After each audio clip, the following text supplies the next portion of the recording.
Good morning, afternoon or evening wherever you are. I'm Paul Clark and welcome to my studio. So today we've got 5 great tips on how to paint trees in watercolour. Now if you're interested in painting landscapes, then it's vital that you know your trees. So I've done an introduction into painting trees, link up here. It was in fact the first video I ever produced, all of about 8 months ago. So if you haven't seen it, it's worth a look. So understanding the form and shape of trees is vitally important, and nothing will beat actually going out there and sketching in real life what you see before you. And I'm sure we can all find some trees nearby where we live. So let's get going, shall we?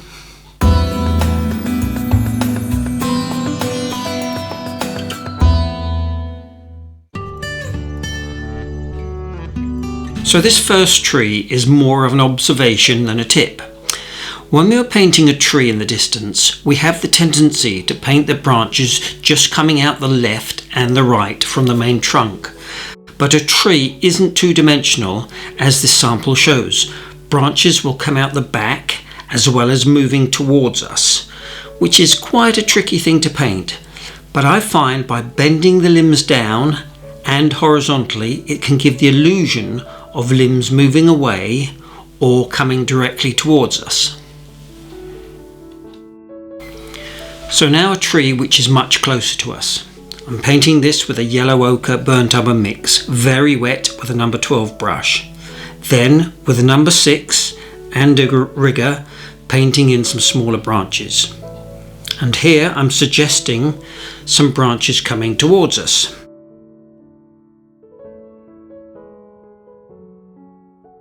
The light is coming from the left, so I'm running in wet a shadow side here on the right.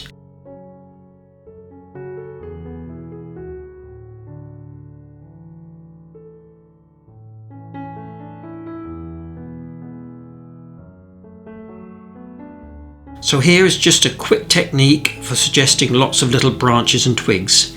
It's just a simple watery wash around the edges. So what I'm doing here is with a wet brush, painting in clean water with 5 or 6 brush strokes, and then lifting out a highlight. And this will help to give the impression that these large limbs are growing out of the front of the trunk towards us, giving the tree more of this 3-dimensional look.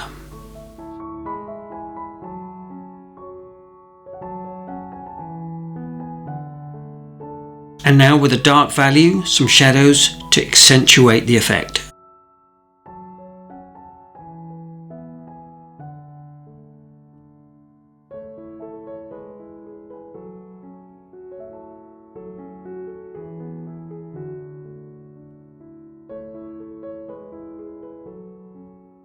And I also like to put in some few shadows which could be cast from one branch onto another.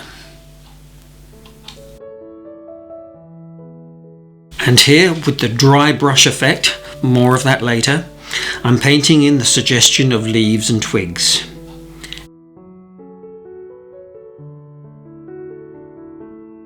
And of course a little random splattering.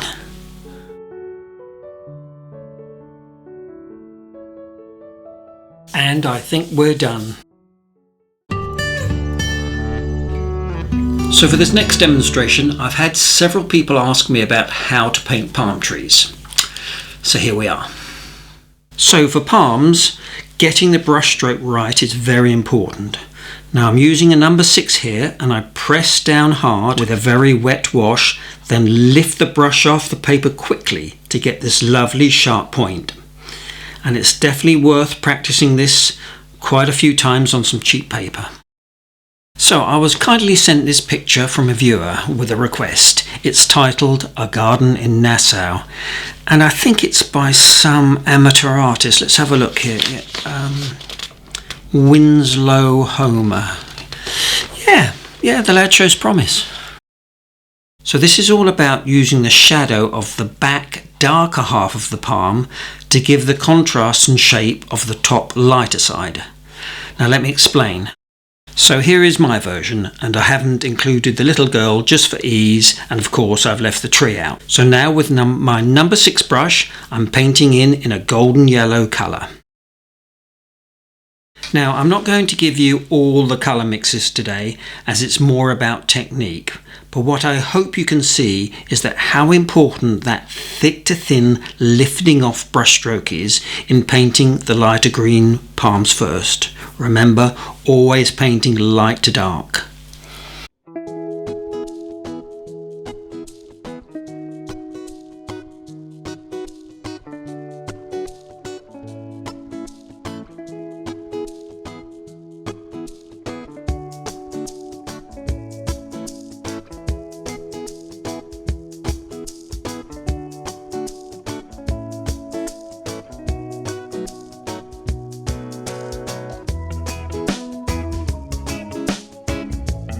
Next, I'm going in with the much darker value green, again keeping the brush movement quick and fluid.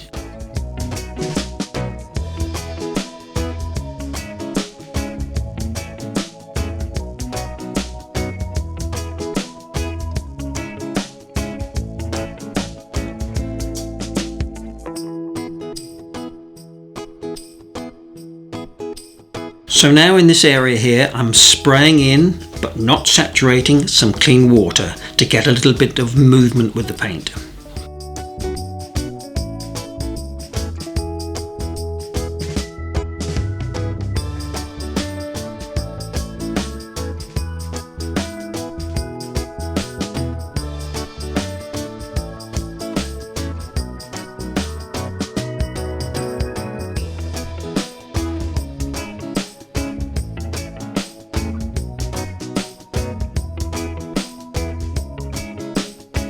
And here simply adding in some clean water.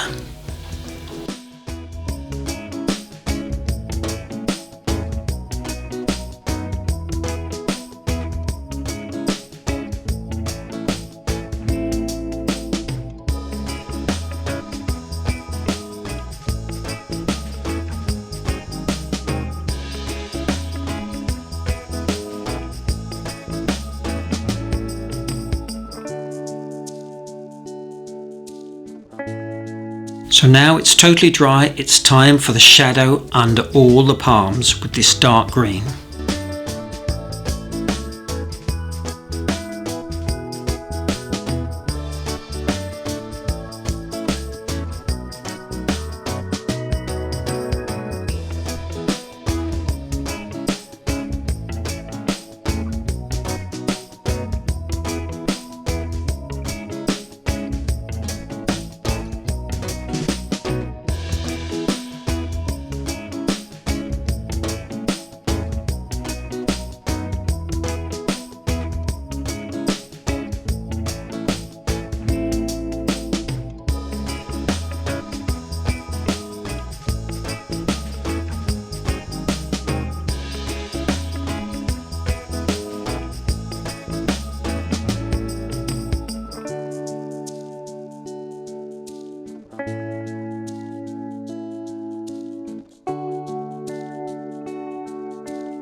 Okay, so very dark around the door to give that high contrast.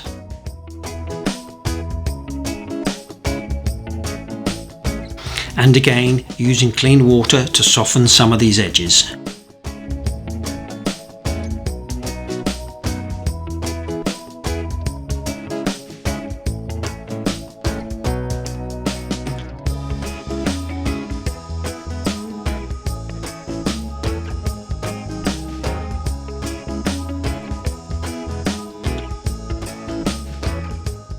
So we mustn't forget to put in those beautiful red flowers, possibly a rolling harbour abaco. Okay, so I looked that up. There we go, we're done. Now, wish I'd put in the little girl now.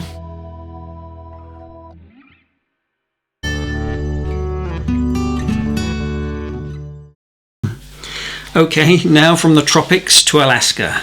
This next one is a stump in the snow. And what I'm doing here is just putting in masking fluid along the top edges of all the branches.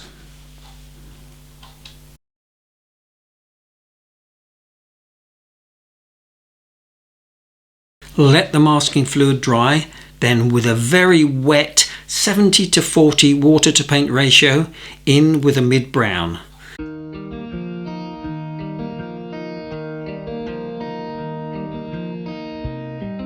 And before it has a chance to dry, straight in with a much darker value on the left hand side as the light is coming from the right.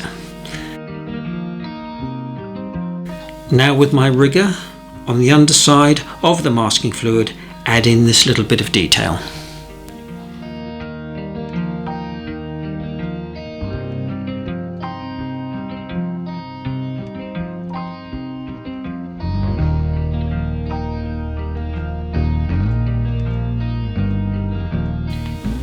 Now you've probably noticed a few accidental smudges in the foreground.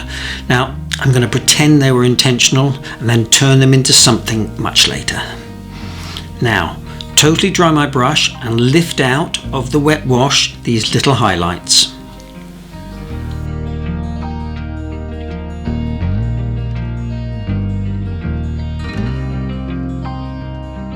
And then, with the sharpened end of my brush, score in a little suggestion of bark details.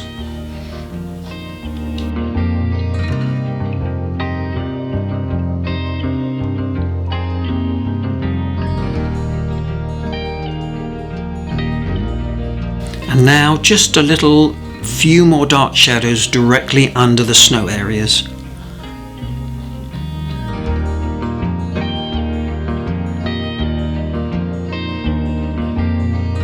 Now let this dry again and then paint in with clean water totally into the background. And you can see here there's a little bit of bleeding, but that's going to be fine.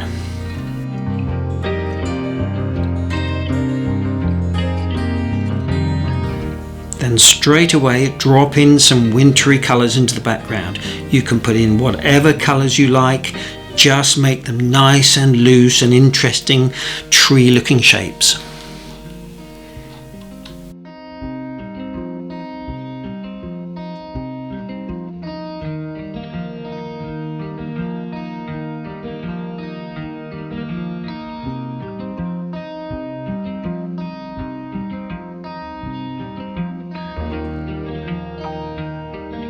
Now let it dry totally. A hairdryer can be a really useful tool, but let it dry naturally first before using it just to speed up the process at the end. Okay, really carefully off now with the masking fluid.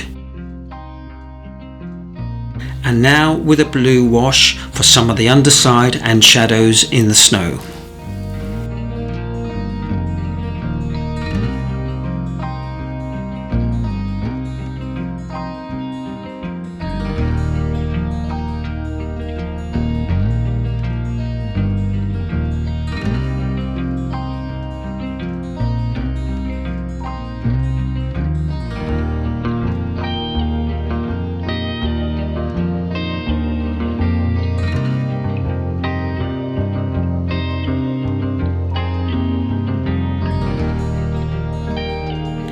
And now just a few final details.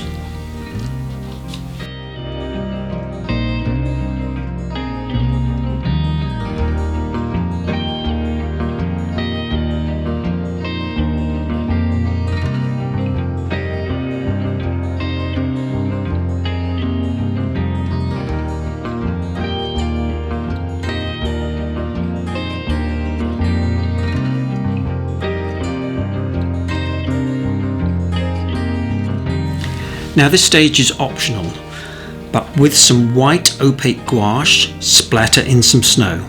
Now you can use a toothbrush for this, but I find this method works better as you get more of a random sized dot which you see in snow, especially at varying distances.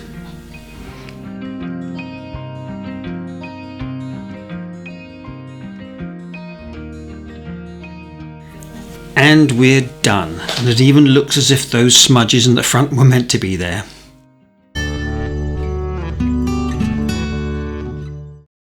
Now, as promised, the dry brush technique, and this is all about how you hold your brush.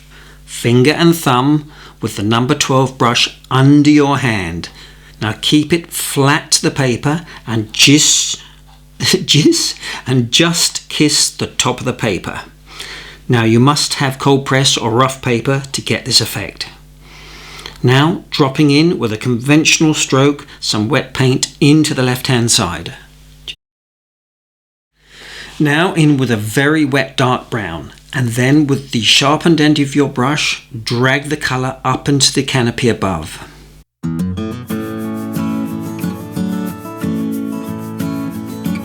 And then with a rigger paint in some further branch details.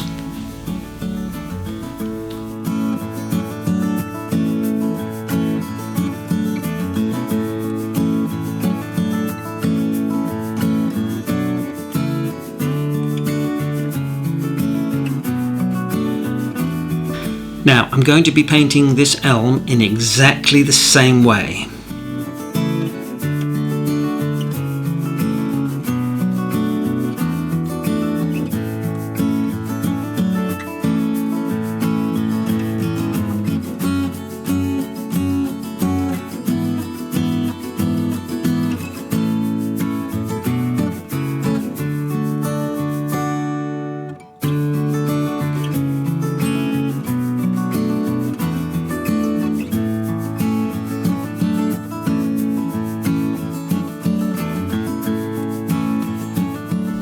But this time I'm just going to be sprinkling in a little bit of table salt into the canopy before it has a chance to dry.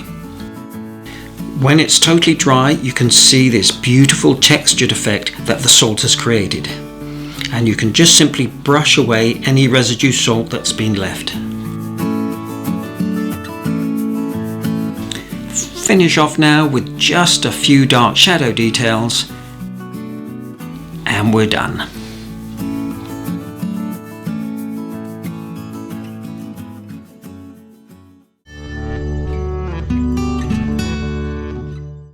Okay, for this final demonstration, we're going to have a bit of fun and move into the realms of semi-abstract for this forest of autumn silver birch. Start by wetting your paper with clean water, a few vertical washes. Then just chuck in a load of warm colours in vertical stripes. Browns, reds, oranges, greens, it doesn't matter, but just try and mix up the washes with stronger and weaker water paint ratios. Next, with my trusty AA card, other breakdown services are available, I lay the card flat and then push down hard and drag the wash slightly to the right. As you can see, it takes the paint with it and gives us a shadow to the right hand side, leaving the odd line. It's a great effect and brings out the texture in the paper.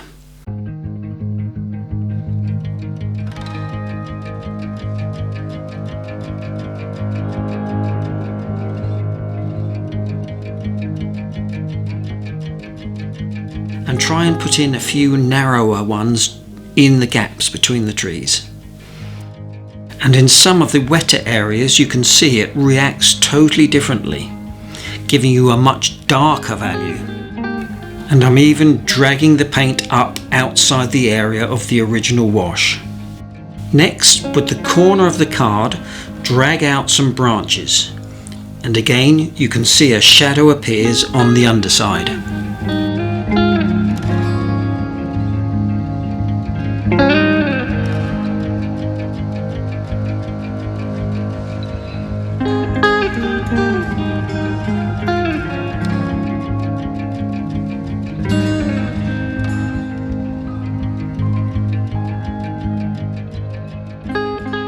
What's great about this is some of the paint is nearly dry and the card will pull the paint, giving you a lighter branch.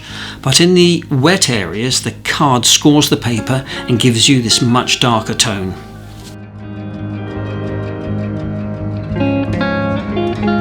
And of course, no painting should be without a bit of splattering. Again, some going into some dry areas and some going into the wet. It's a great effect.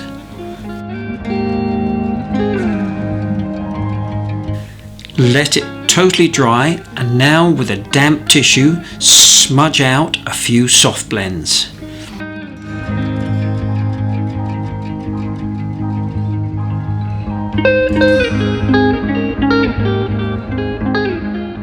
And we're done. Great fun, but you should see the state of my floor.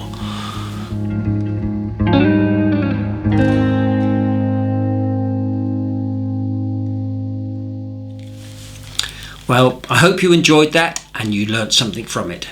Just have a practice. Spend the whole day painting trees and I promise you'll get better. You can do it. So I'm going to leave you now with a few paintings I've done, which obviously includes trees, so please take a look.